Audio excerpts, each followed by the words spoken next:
Speaking of Nintendo Switch, we're going to be hopping right into the news here. We basically got the Switch sales numbers for the first month. 2.74 million units is what the Nintendo Switch sold, and we got these by way of a year-end earnings call for Nintendo. So 2.74 million consoles, 2.76 million copies of Breath of the Wild. So more copies of Breath of the Wild than the actual console. And that is Switch copies of Breath of the Wild. Yes. So really interesting here.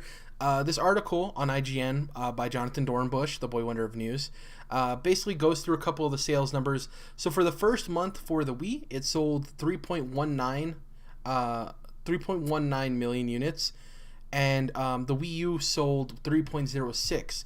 The difference here, you're going to say, whoa, the Wii U sold more than the Nintendo Switch. Both of those consoles released a week or 2 weeks before Black Friday.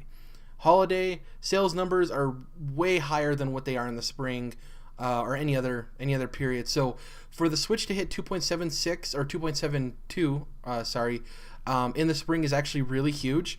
The only other numbers you can really compare it to because of its release is the Nintendo 3DS, which in its first month sold 3.61 million units, and that released in January, and that was between January and February.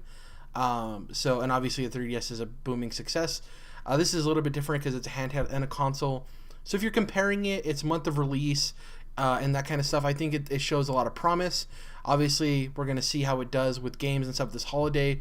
But as far as sales numbers, I think this is really solid. They say this actually beat Nintendo's expectations. They were only planning to sell 2 million. So they almost got a whole other million above what they expected, which is huge. And honestly, these numbers could have been even higher if there was just product, right? If the product was available, these probably would have been plus 3 mil. Easily. That, and if they had a games lineup worth really jumping in on, even though, of course, they're selling out, right? Yeah. But like if they had all the stock that we could want, and then they had a lot of games that we want, then they could have easily sold, I think, pushing maybe 10. I mean, that helps too, but once again, it's a problem if they don't have enough product. They don't have enough No, hardware, I'm saying in a perfect world where they have enough product and enough games, think of how far they could go. I'm thinking like maybe even 8 or 10 in the first month. Yeah, with just Breath of the Wild, it sold more than the console. It shows. Yeah, maybe maybe that is a good point that you don't want. I mean, it would have been nice if we had something else to fucking play besides that game. But it's like, I don't know, let's just save some games, and then, Zelda should pretty much take care of it for that month. Yeah, which it did. So I think these numbers are good, but it's still, it's early. I think this fall is really going to be a big tell about what the Switch is going to do in its lifetime. Expect the Mario Kart 8 bundle or some kind of bundle. Probably not Breath of the Wild or Odyssey bundles, but they're going to have something going on. Dude, I think imagine this holiday if Pokemon Stars is sometime this holiday and Odyssey. Exactly. Like, this thing is going to sell gangbusters. No Stars this holiday, boys. I'm sorry. I think so. Hopefully. I think it does happen. I think they try to ride off the Pokemon Go train a little bit and cash in. Of course, that's if if Stars is ready. Then if again, it's even I happening. should say if Stars is happening, it does need to happen quick. I should say that. Yeah. If it's on only on 3DS, I think it happens this year. I think if it's on Bolt, it happens this year. I think if it's a Switch game, it's next year. Is my take on it. Yeah, just to spread it out. That would make sense with them hiring more people a little while back. But on this news, I want to say, just taking a little step back, the reason that they're having this call right now, right a month or so after the Switch came out, is the reason that the Switch is here and has the lack of games that it does, and has the lack of eShop and a lot of other features that we've spoken about on the show. Those year-end sales numbers, baby. Right, they're at the end of a fiscal year, and so they push this out when it really probably shouldn't be out. But they had to do it for financial reasons, and so that's why Dom and I were talking before the show, you can't pre-download or pre-order games. I'm going to have to wait until 11 a.m. Central Time tomorrow morning when the Switch store updates, and I can actually get Mario Kart downloading. So, and what's more than like that would I'm be going to there download it if they didn't rush it out for the fiscal year. Yeah, and what's more than that, I'm going to download it tomorrow too, and I have very little confidence that I'm going to be able to play online, and even less confidence that I'm going to be able to talk to people. That's another thing, is their online infrastructure is all fucked right now. We have no idea what the story is there. Yeah, it's crazy. It's just like, this kind of goes to the whole thing that we talk about with Microsoft and Sony, where Microsoft has an IP problem, Sony has a services problem. You know, Nintendo has the IP, but they're kind of in the same boat as Sony, of like, they have the services, and even worse than Sony. I wouldn't even compare it to Sony. Right. You know, I think it's way worse than what Sony has, and like, it just shows, you put out this many consoles, they sell 2.74 sold. People want your games. You sold more games than you sold consoles, and you can't produce enough consoles. You know, it's insane to me. Like, yeah. I think this is, though obviously it sold less than the Wii U because of when it came out and stuff like that, I really think this is a lot more promising to a lot more people than the Wii U was. Even the Wii, I never even thought about ever purchasing the Wii. The last Nintendo console I owned was the GameCube. Never thought about owning a Wii. Never even thought about owning a Wii U, which I was in the majority there. This one, like the Switch, is really promising. Like, I want one. I'm getting one. Jordan, you have one. Obviously, Dom, you have one. It has Zelda. Of course you're going to get it. But, like, it just, I think this is really promising, and I think these sale numbers are great.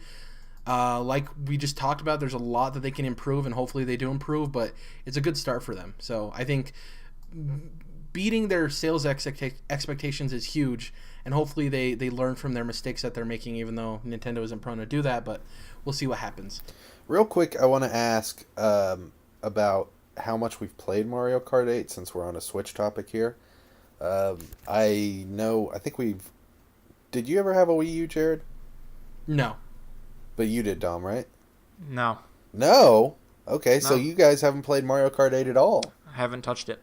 Damn! Alright, well, I played it on my Wii U when I had one. Put a decent amount of hours in, I would say, pushing 20 or so. But I didn't... that was, I would say, definitely the game I played most on my Wii U. But of course I wasn't in love with the Wii U itself, so I didn't just dump a crap ton of hours in. So I'm definitely feeling fresh on this one. So for some reason I thought you had a Wii U, Dom. Alrighty, never mind. So the next story here, we're talking about expectations and meeting them and learning from your mistakes. We had the Call of Duty World War II announcement. We had the live stream talking about it. This actually came as a surprise. I think there's a couple of things we can dive into. First thing, all of the rumors are true. It's Call of Duty World War II. Name's a little funky, whatever. I want to talk about, so there's three main pillars of this. They focus on the single player, which is huge. I want to knock out the two minor things first, and then we'll talk about the single player, which is, I think, the thing that got us most excited, right? So the first thing is they talked about multiplayer a bit. They mentioned boots on the ground about 98 million times, as long as the word visceral and boots on the ground, boots on the ground, boots on the ground. Yeah.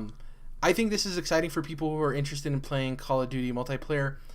I think for the most part, I'm over Call of Duty multiplayer personally, unless I see some drastic changes in this. Somebody posted a picture and it said, hopefully Call of Duty don't make the World War II multiplayer like this. And it was a Call of Duty character holding an AK-47 with weed paint on it and like all this crazy stuff. It's pretty funny. It's indicative. Yeah, it's indicative like of purple and green and shit. Yeah. It's like, it's true. That's how it's been.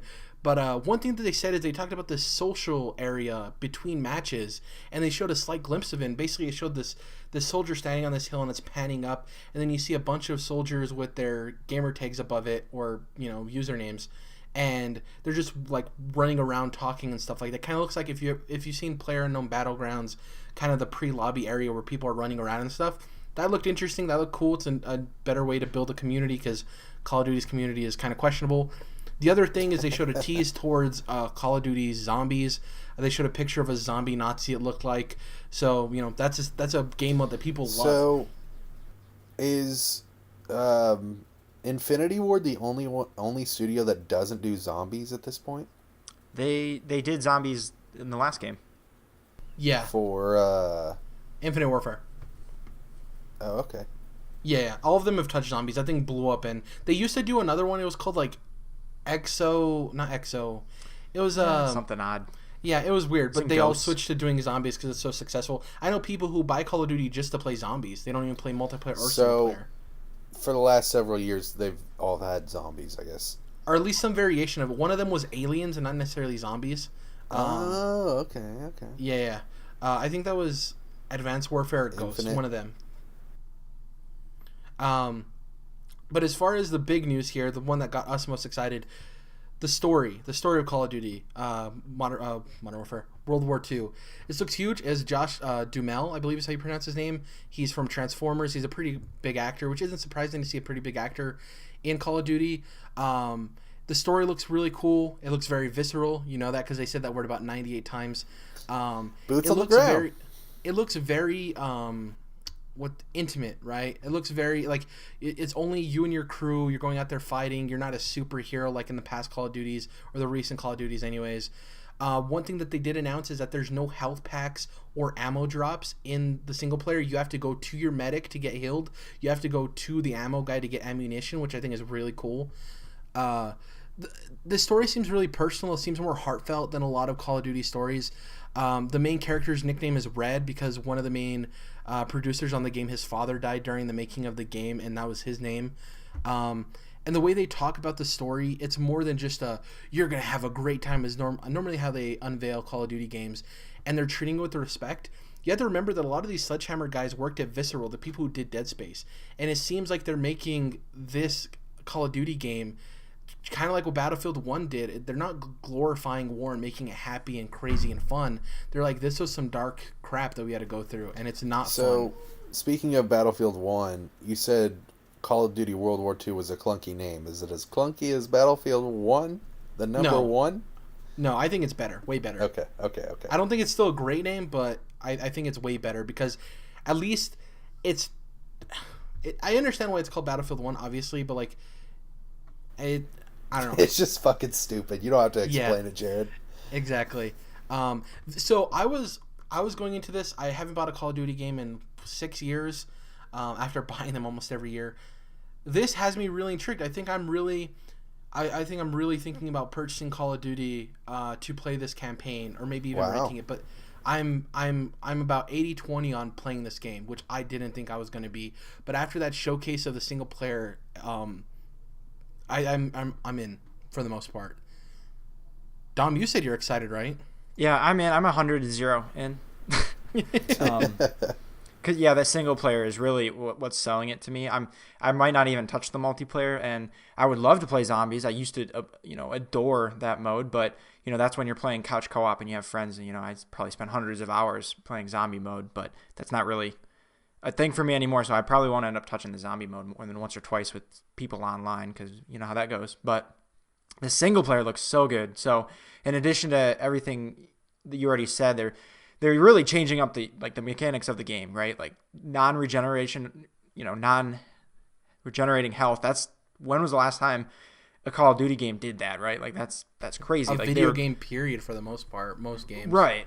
So you can't really accuse them of, being stale in the same game over and over again, and it's more than just changing the setting too. So that's really cool. But on top of all that, one of the quotes I heard from one of the interviews about it, was that you're playing as this 19-year-old kid, and you can't really do anything that kid wouldn't have been able to do. And you touched on it too, like you're not a superhero. Like in fact, you're about as average of a human as you can possibly be, right? You probably can't jump because obviously wearing all that gear, you can't jump, and like every bullet that goes past you scares the living shit out of you, and you're dying and crying, and I don't know. It just felt so much more intimate, like you said. So I think the single player is definitely is going to be awesome. I'm really excited for at least that. Multiplayer, we'll see, but that's not really my thing anyway. So going to what you can only do what the kid does, they stated that 90% of the game you play as the kid, and people are thinking the other 10% is like if there's a pilot and you have to do some kind of mission in the air or something like that, or somebody who's driving a tank, that kid doesn't know how to do that stuff, so you might switch to other people in your battalion or something like that. The other thing that Marty talked about on Podcast Unlocked that was huge because he got to go see this game behind closed doors is he said, normally when you play Call of Duty and people are shooting at you, you go to slide, you do this really cool like baseball slide and you get in behind cover like you've been doing it your whole life. He said when you slide with this kid that you slide face first and you get mud on you and like you put your hand like a 19-year-old kid who hasn't known war, who got handed a gun a week ago, it feels like that. Like they're treating it respectfully. And one of his other quotes, I think, was like, he stated, "Horror is a word I keep coming back to when telling people about Call of Duty World War II," which is, I mean, I think, one of the cool aspects of this game is the history aspect, and though it's not one-to-one, introducing a new generation of kids to a war that actually happened, and instead of treating it glorified, treating it as horrific as it is, will help kids better understand how bad war was, And on top of that, too, much to the dismay of Polygon, they're not shying away from this happened in the 40s, right? So even within, the U.S. Army, there was a lot of racial shit going on, and they're not shying away from that because they want to show this was great. We're fighting the Nazis and they were the enemy, but a lot of bad shit was still going on, inside, our own business. So I think that's kind of cool that they're bringing some of that to light, because normally, World War II and the American Revolution, you think oh yeah, we're the good guys, it's so great. Well, yeah, but we had a lot of issues too still. So exactly. What do you mean by much to the dismay of Polygon? They just I'll send you the article. They basically accused Call of Duty of just using that whole aspect that I just described as marketing, as we're promoting diversity. I don't know. It didn't really make sense. It seemed backwards. Yeah. I don't know. I think it's a discussion for another day. We can go into that a deep dive. I got you. The last news story here comes by way of Game Rant. Days Gone developer grows as release date nears. One of the biggest and best surprises at E3 last year came from Sony as they showed off the mysterious AAA title Days Gone.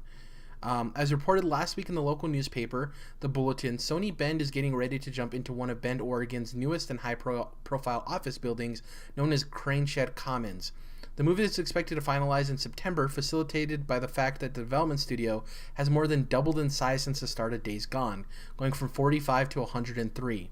Traditionally, in game development, it's common for studios to grow during a project as it nears completion, at which point many of the contract workers then depart the studio once finished. However, Sony Bend's move to a bigger and more permanent home suggests that the increase in staff isn't a temporary move. And the article goes on to state, does this mean that they're looking for Days Gone to be a franchise?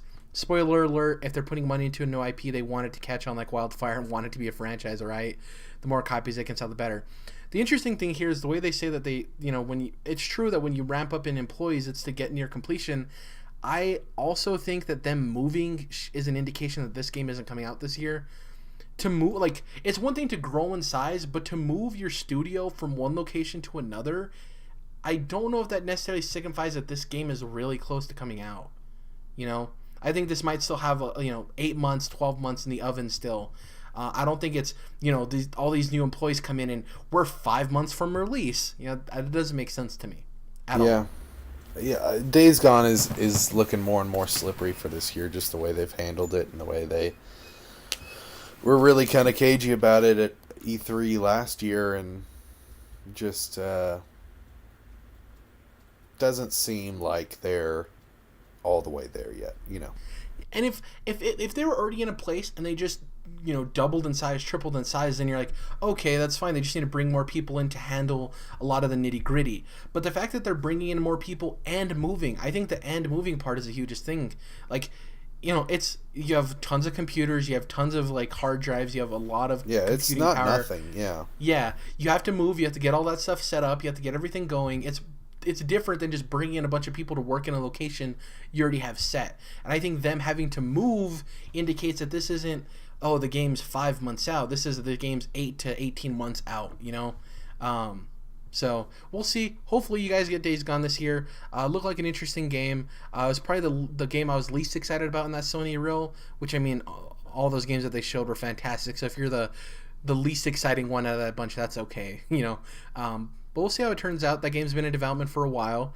Hopefully it comes out good. Just polish it. The last thing you need to do is rush a game.